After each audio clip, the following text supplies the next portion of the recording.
Well, hello and welcome to another in the series of Café Insights. I'm Andrew Vine, and today I'm in the Shangri-La Hotel in Singapore and in conversation with the well-known commentator on India and best-selling author, Gurcharan. Gurcharan, it's very great to see you again. You were once at the helm of a very successful business in India. You were the CEO of Procter & Gamble, and then you had a global strategic role. But it's been a number of years now since you were at Procter & Gamble. I'm tempted to say retire, but I know that your schedule has been nothing short of hectic ever since then, doing various things. What keeps you busy these days? Well, what keeps me busy is essentially writing every day from 6 to 12.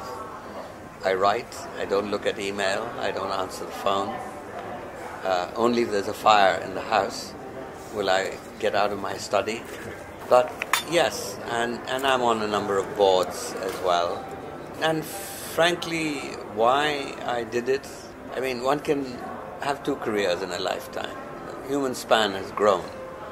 And you know, there's only so long that an adult can come to the work and look at the market share of Pampers and Oil of Olay and Vicks Vapor Rub and Tide detergent. So there's time to do something else. Well, the reason that you're here is that you've launched a new book that's called India Grows at Night, and we'll talk about that a little later on. But it's an earlier book where you really, I think, made your name internationally. It was India Unbound. Tell us a little bit about what that book's really focused on. I mean, all my books are a form of self-education. In that book, I was trying to figure out what makes countries rich and poor. And in the process, I began to tell stories about my encounters which illustrated this whole question of wealth and poverty. And some of those were painful episodes because they brought back to me the days of the License Raj socialist period in India, where we lost for 4 decades. And from being a socialist, I became a libertarian. And then that was the result of that book. And so India has seen quite amazing change, most significantly since the reforms that started in 1991.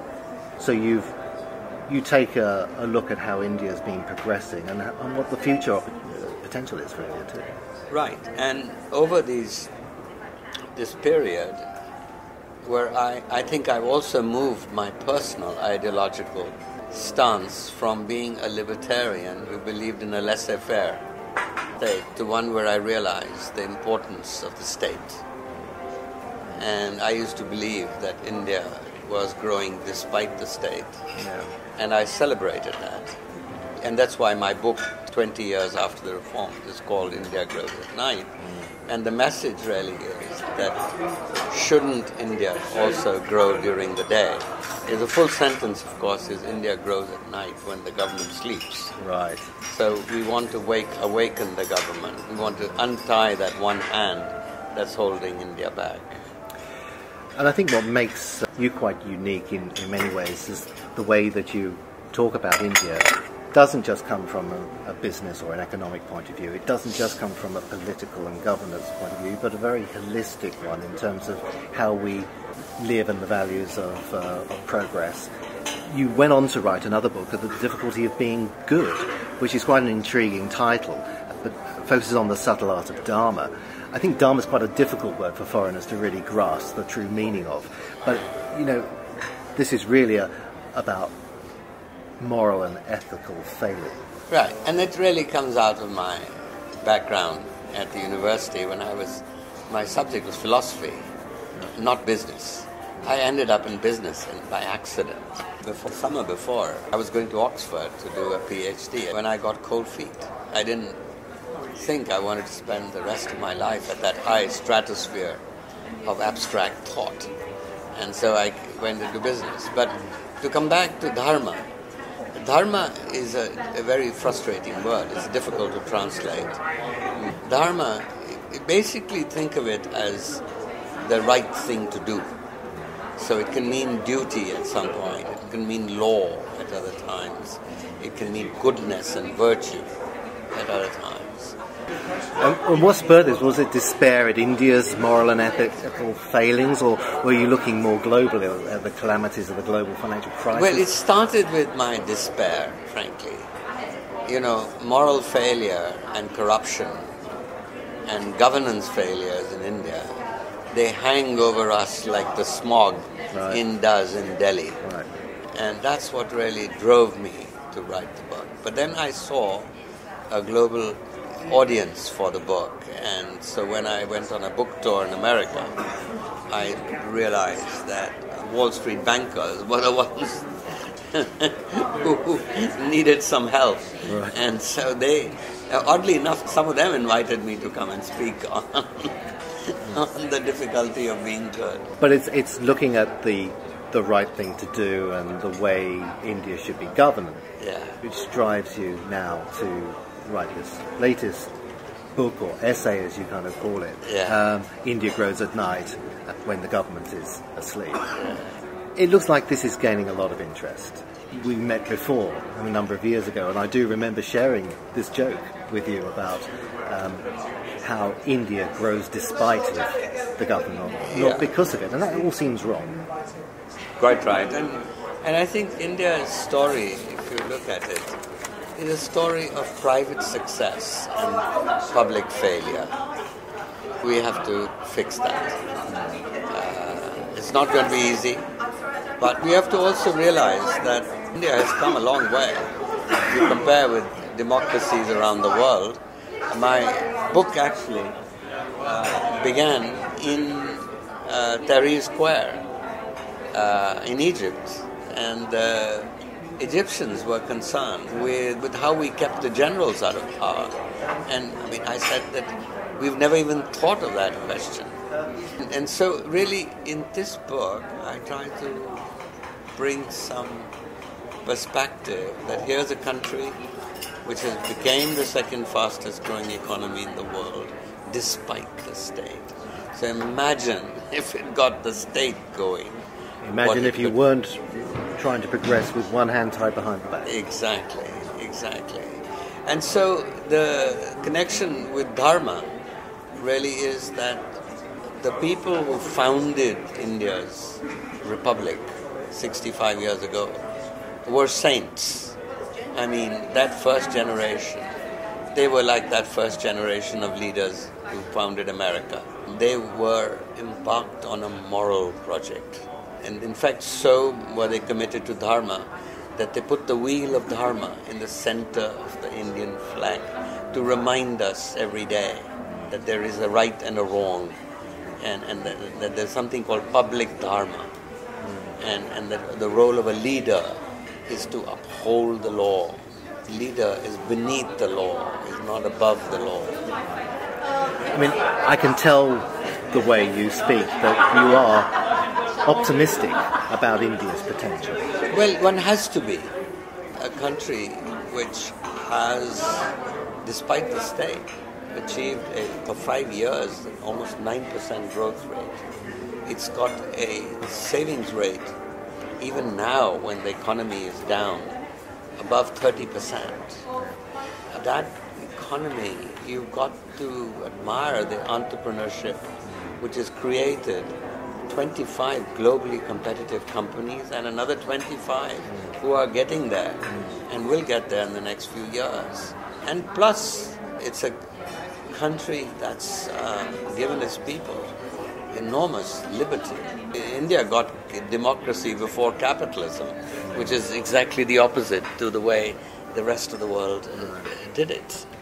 But to take the next step forward, it needs to unshackle itself from the constraints of the past. But can you see a day soon where India grows by day, as you call it, instead of just by night? I mean, what is it going to take?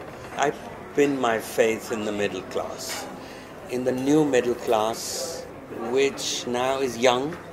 They have risen by pulling themselves up by their bootstraps. Now, middle classes are consumption-oriented. You've had the Weimar middle class, which produced Hitler. So it doesn't necessarily produce a good outcome. But what these street protests that we've had for the last several years, would suggest to me that they are angry and they are capable of disciplining our political class. And politicians in a democracy, ultimately, they have a one-point agenda: to win votes. Yes. And these people are beginning to count more than ever. And the fact is, today the middle class is about a third of India, a quarter to a third of India. In 10 years, it will be half of India. So politics are bound to change. So that's where I place my faith. And I found it interesting you said that actually significant change usually does come from the power of the middle class. And you tend to think that maybe it will be a revolution at the bottom, but actually the true power comes from when middle classes decide that enough is enough. History is always written by the middle class. And even good history and bad history. So let's hope it will be good history. You look from the outside, at least, at India, and you see very much two Indias. You see the shiny, sparkling one in Gurgaon or Bangalore, and you think that India is progressing. And then, not so far away, you see the old India, the rural, abject poverty, lack of basic things like water and toilets and education. Does that depress you? Do you think that this is something that's kind of holding back India? Do you see that as India grows, that gulf is going to get bigger, or is it something that India can cope with? No, I think in fact the opposite. That's what drives me, is because I see that, and this is a history of the world, that if you grow long enough meaning no politicians willing to wait that long, but economists have shown that over a period of time, when the economy grows rapidly, all boats do rise. China and India are trying to do what the West did over 150 years.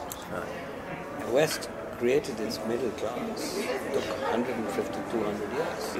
But the demands in Asia are for that to happen in a very much shorter period of time. Exactly. And I think that's where Asia, where we are, has shown that you can compress that time. You can compress the time. And look, every country is different. There are voices where we are today in Singapore. I was being interviewed by a lady from China a little while ago. And she said, why do you insist on being a democracy when you know that it slows you down? And I had to tell her that India can only be a democracy. I don't think many Indians would trade off democracy for 2% higher growth. Right. Well, I was going to ask you that because all the eyes of the world are on the emerging markets, and the two that matter most to at the top of the list are China and India. So it is inevitable to compare and contrast, but two very different systems. What you're saying is, democracy is right, but having the right governance within the democracy is what you really That's need. right.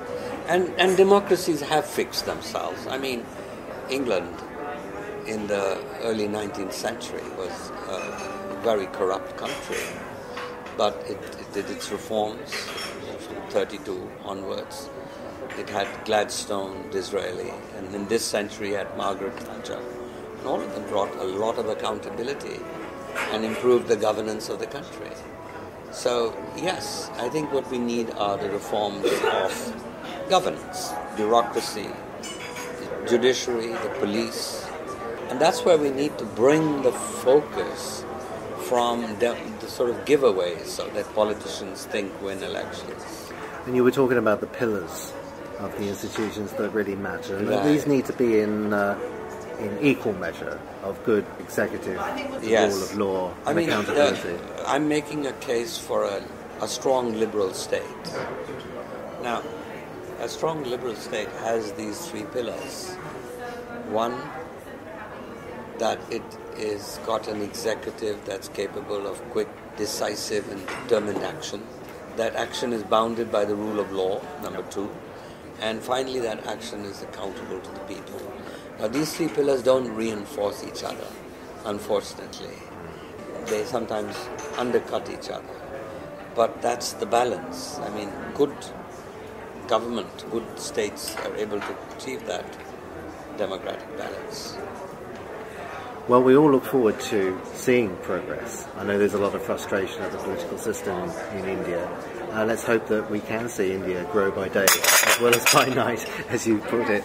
It's challenging for people outside of India to truly understand, I think, how India works. But the way you talk about it, combining the history, the social, the economic and the business aspects of India, I think is a valuable thing for people to get up a learning curve and really understand what India's potential is. So thank you very much for spending some time with me today.